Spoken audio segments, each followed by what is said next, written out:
कि एक ब्राह्मण की बुध नाम का बेटा व बुधनी नाम की बेटी थी। ब्राह्मणी सभी लोग के आटा पीसती और उसमें से थोड़ा सा बचाकर रखती थी। बेटी मना करती, फिर भी माता नहीं मानती थी।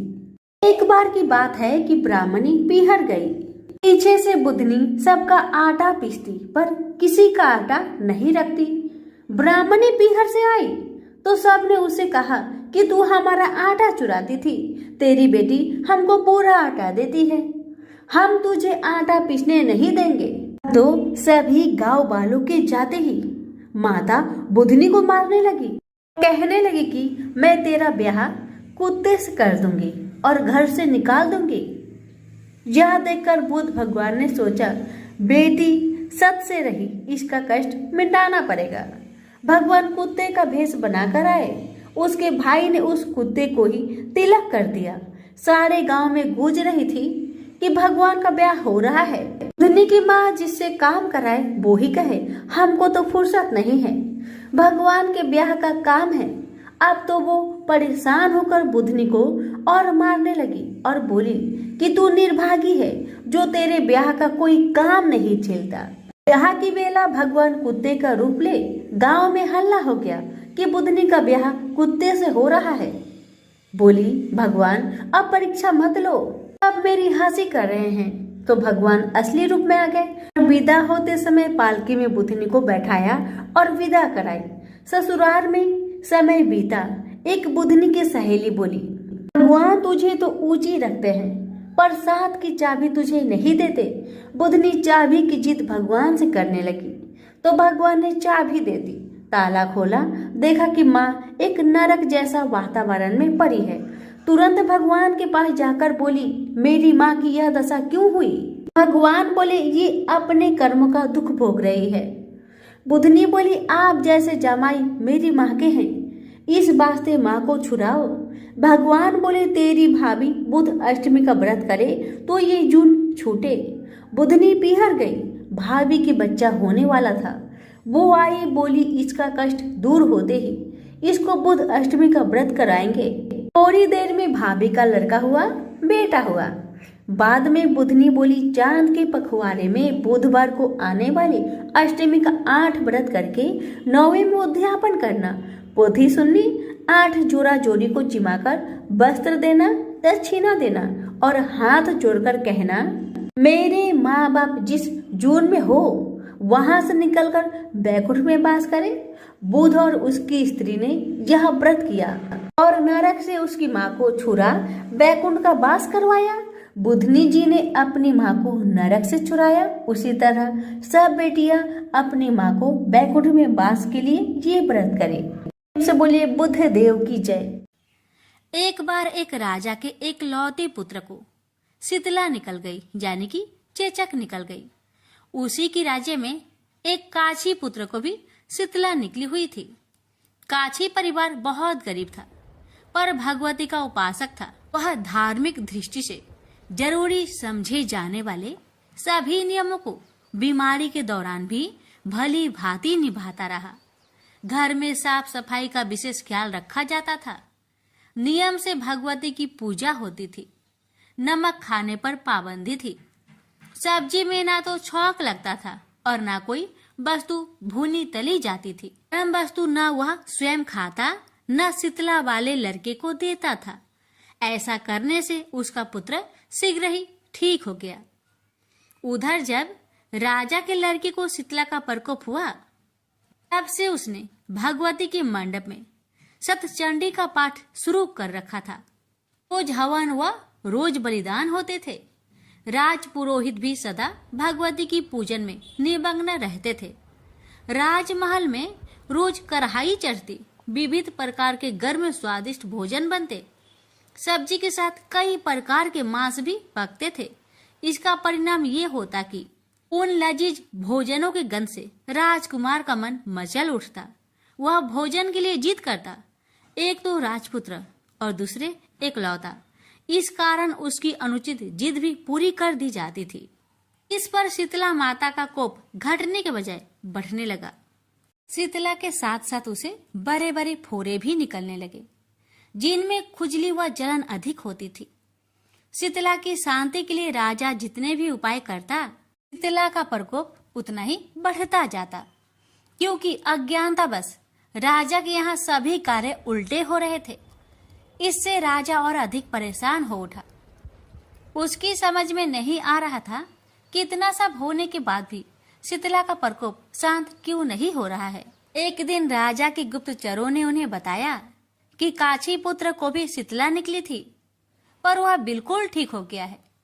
यह जानकर राजा सोच में पड़ गया कि मैं शीतला की इतनी सेवा कर रहा हूँ, जब अनुष्ठान में कोई भी कमी नहीं रह रहा, पर मेरा पुत्र अधिक रोगी होता जा रहा है, जबकि काछी पुत्र बिना सेवा पूजा के ही ठीक हो गया। इसी सोच में उसे रात भर नींद न आई। श्वेत वस्त्र धारिणी भगवती ने उसे सपने में दर्शन देकर कहा, हे राजन, मैं तुम्हारी सेवा अर्चना से प्रसन्न हूँ, इसलिए आज भी तुम्हारा पुत्र जीवित है। इसके ठीक न होने का कारण यह है कि तुमने शीतला के समय पालन करने योग्य नियमों का उल्लंघन किया है। तुम्हें ऐसी हालत में नमक का प्रयोग बंद करना चाहिए। नमक से रोगी के फोड़ों में खुजली होती है। घर की सब्जियों में छौंक नहीं लगाना चाहिए, क्योंकि इसकी गंध से रोगी का मन वस्तुओं को खाने के लिए ललचाता है। रोगी का किसी के पास आना जाना मना है, क्योंकि यह रोग औरों को भी होने का भय रहता है। अतः इन नियमों का पालन कर तेरा पुत्र अवश्य ठीक हो जाएगा। विधि समझाकर देवी माता अंतर्ध्यान हो गई। अतः से ही राजा ने देवी की आज्ञा अनुसार सभी कार्य की व्यवस्था कर दी। इससे राजकुमार की स्नेह पर अनुकूल प्रभाव पड़ा और वह शीघ्र ही ठीक हो गया। इसी दिन भगवान श्री कृष्ण और माता देवकी का विधिवत पूजन करके मध्यकाल में स्वास्तिक पदार्थों का भोग लगाना चाहिए। ऐसा करने से पुण्य ही नहीं मिलता, बल्कि समस्त दुखों का भी निवारण होता है। तो प्रेम से बोलिए शीतला माता की जय। बहुत समय एक बार शीतला माता ने सोचा कि चलो आज देखो कि धरती पर मेरी पूजा कौन करता है, कौन मुझे मानता है। यही सोचकर शीतला माता धरती पर राजस्थान के डुगड़ी गांव में आई और देखा कि इस गांव में मेरा मंदिर भी नहीं है, न मेरी पूजा है। माता शीतला गांव की गलियों में घूम रही थी। तभी एक मकान के ऊपर से किसी ने चावल का उबला हुआ पानी यानी मार नीचे फेंका। वह उबला पानी शीतला माता के ऊपर गिरा, जिससे शीतला माता के शरीर में छाले फफोले पड़ गए। शीतला माता के पूरे शरीर में जलन होने लगी।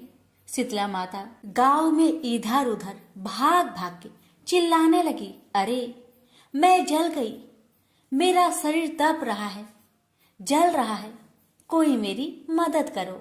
लेकिन उस गांव में किसी ने शीतला माता की मदद नहीं की। तभी अपने घर के बाहर एक कुम्हारन महिला बैठी थी। उस कुम्हारन ने देखा कि अरे ये बूढ़ी माई तो बहुत जल गई, इसके पूरे शरीर में तपन है, इसके पूरे शरीर में छाले फफोले पड़ गए हैं, यह तपन सहन नहीं कर पा रही है। तब उस कुम्हारन ने कहा, ए माँ तू यहाँ आकर बैठ जा, मैं तेरे शरीर के ऊपर ठंडा पानी डालती हूँ। कुम्हारन ने उस बूढ़ी माई पर खूब ठंडा पानी डाला और बोली, हे माँ मेरे घर में रात की बनी हुई रावड़ी रखी है, थोड़ा दही भी है। शीतला माता ने ठंडी ज्वार के आटे की रावड़ी और दही खाया। इससे शरीर में ठंडाई मिली। तब उस कुम्हारन ने कहा, आ माँ बैठ जा, तेरे सिर के बाल बिखरे हैं, ला मैं तेरी चोटी गुथ देती हूँ। और कुम्हारन माई की चोटी गुथने हेतु ही बालों में करती रही। अचानक कुम्हारन की नजर उस बूढ़ी माई के सिर के पीछे पड़ी तो कुम्हारन ने देखा कि एक आंख बालों के अंदर छुपी है। यह देखकर वह कुम्हारन डर के मारे घबराकर भागने लगी। तभी उस बूढ़ी माई ने कहा, रुक जा बेटी, तू डर मत, मैं कोई भूत प्रेत नहीं हूँ, मैं शीतला देवी हूँ। मैं तो इस धरती पर देखने आई थी कि मुझे कौन मानता है, कौन मेरी पूजा करता है। इतना कहा माता 4 भुजा वाली हीरे जवाहरत के आभूषण पहने, सिर पर स्वर्ण मुकुट धारण किए अपने असली रूप में प्रकट हो गई।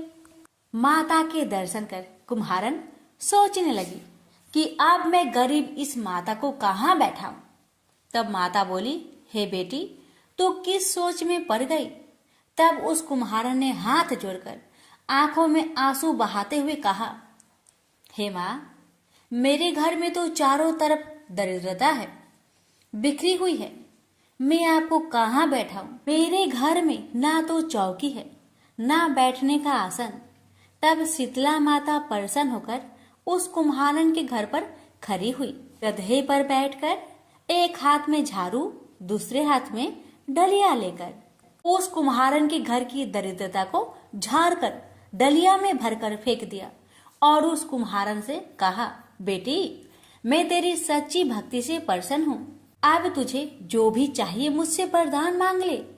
तब कुम्हारन ने हाथ जोड़कर कहा, हे माता, मेरी इच्छा है अब आप इसी डुगड़ी गांव में स्थापित होकर यहीं रहो और जिस प्रकार आपने मेरे घर की दरिद्रता को अपनी झाड़ू से साफ कर दूर किया, ऐसे ही आपको जो भी होली की बात की, सप्तमी को भक्ति भाव से पूजा कर आपकी ठंडा जल, दही व बासी ठंडा भोजन चढ़ाए, उसके घर की दरिद्रता को साफ करना और आपकी पूजा करने वाली नारी जाति का अखंड सुहाग रखना, उसकी गोद हमेशा भरी रखना।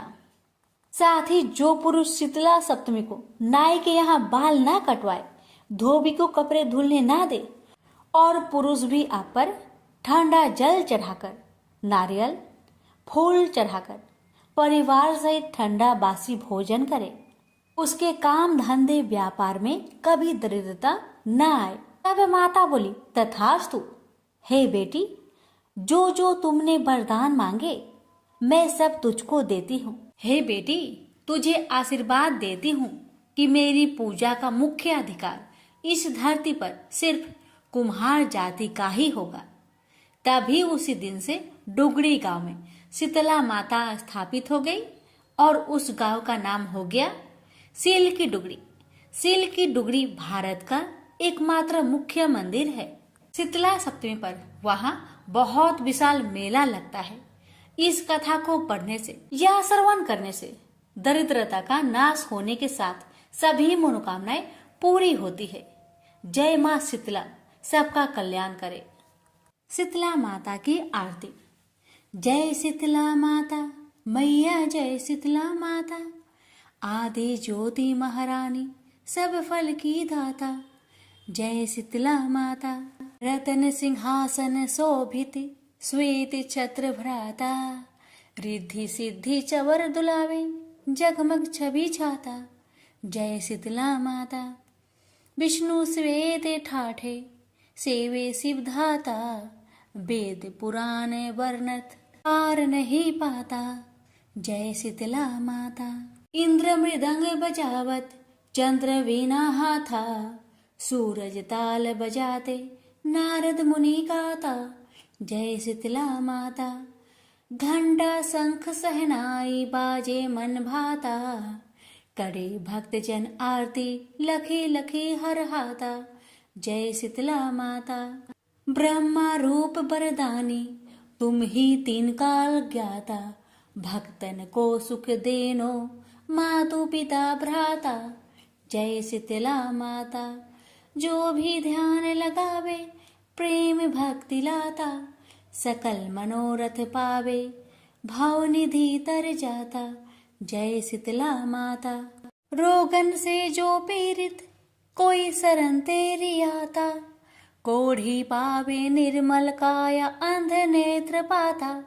जय शीतला माता, बाज पुत्र को पावे दरिद्र कट जाता, ताको भजे जो नाही सिर धुनि पछताता। जय शीतला माता, शीतल करती जननी तू ही है जगे त्राता, उत्पत्ति व्याधि विनाशत तू सबकी घाता। जय शीतला माता, दास विचित्र कर जोड़े सुन मेरी माता, भक्ति अपनी दीजिए और न कुछ भाता। जय शीतला माता मैया, जय शीतला माता। एक बुढ़िया माई थी, मिट्टी के गणेश जी की पूजा करती थी। रोज बनाए रोज गल जाए। एक सेठ का मकान बन रहा था। वो बोली, पत्थर का गणेश बना दो। मिस्त्री बोले, जितने हम तेरा पत्थर का गणेश करेंगे उतने में अपनी दीवार न चिनेंगे। बुढ़िया बोली, राम करे तुम्हारी दीवार टेढ़ी हो जाए। अब उनकी दीवार टेढ़ी हो गई। वो चीने और ढा देवे, चीने और ढा देवे। इस तरह करते करते शाम हो गई। शाम को सेठ आया। उसने कहा, आज कुछ भी काम नहीं किया। वो कहने लगे, एक बुढ़िया आई थी, वो कह रही थी मेरा पत्थर का गणेश कर दो। हमने नहीं करा तो उसने कहा तुम्हारी दीवार टेढ़ी हो जाए। तब से दीवार सीधी नहीं बन रही है। बनाते हैं और ढा देते हैं। सेठ ने बुढ़िया को बुलवाई। सेठ ने कहा, हम तेरा सोने का गणेश गढ़ देंगे, हमारी दीवार सीधी कर दो। सेठ ने बुढ़िया को सोने का गणेश गढ़ दिया। सेठ की दीवार सीधी हो गई। जैसे सेठ की दीवार सीधी की, वैसे सबकी करना।